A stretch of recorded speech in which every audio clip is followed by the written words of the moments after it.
বান্দা যখন মনে মনে আল্লাহকে ডাকে, আল্লাহ মনে মনে ওই বান্দাকে স্মরণ করে। আপনি রাতে শুয়ে আছেন, মনের মধ্যে অনেক কথা, হয়তো অনেক দোয়া আছে, চাওয়া পাওয়া আছে, কষ্ট যন্ত্রণা আছে। আপনি মনে মনে আল্লাহকে ডাকছেন, ডাকতে ডাকতে আপনার চোখ দিয়ে পানি বের হয়ে গেল। আপনি বুঝে নিয়েন ঠিক ওই মুহূর্তে আল্লাহ আপনাকে স্মরণ করেছে এবং আল্লাহ আমাদের খুব কাছে আছে। ওয়াইদা সাআলাকা ইবাদি আন্নী ফাইন্নী করিব। নবী বলে দাও, তোমাকে যখন আমার বান্দারা আমার সম্পর্কে জিজ্ঞেস করে বলে দাও যে আমি খুব কাছে আছি। উজিবু দাওয়াতাদ দাঈ ইযা দাআন। দোয়াকারী যখন আমাকে ডাকে আমি তার দোয়া শুনি। আল্লাহ আমাদের খুব কাছে আছে। কত কাছে? যদি আপনি মনে মনে আল্লাহকে স্মরণ করেন, আল্লাহ মনে মনে আপনাকে স্মরণ করবেন।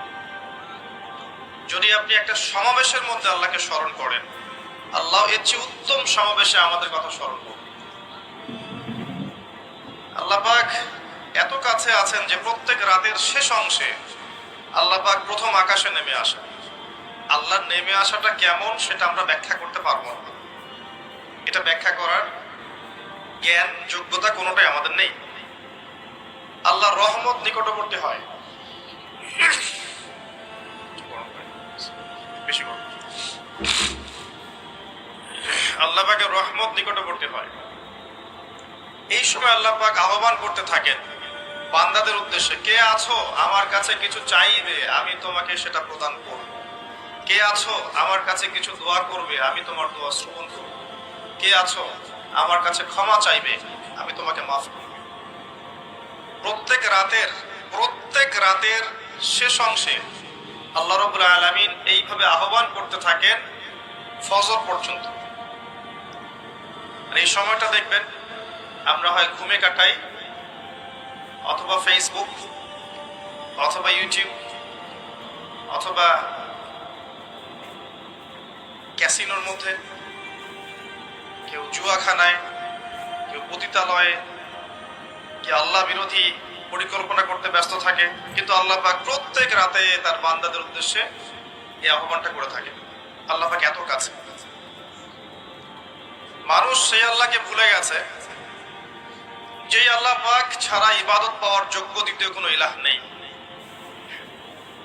এক সময় যে আল্লাহ ছিলেন আর কিচ্ছু ছিল না, শুধু আল্লাহ ছিলেন, আর কিছুই ছিল না। এই মহাবিশ্বের কিচ্ছু ছিল না।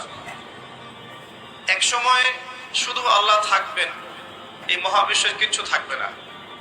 কুল্লু মান আলাইহা ফান ওয়া ইয়াবকা ওয়াজহু রাব্বিকা যুল জালালি ওয়াল ইকরাম।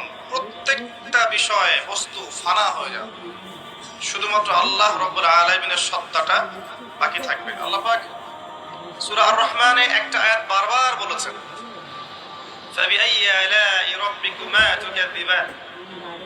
তোমরা দুই জাতি, জিন আর মানুষ, তোমরা আল্লাহর কোন কোন নিয়ামতকে অস্বীকার করবে?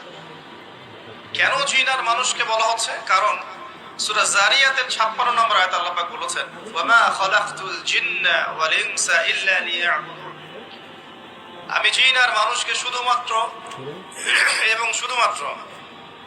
আমার ইবাদত করার জন্য সৃষ্টি করেছি।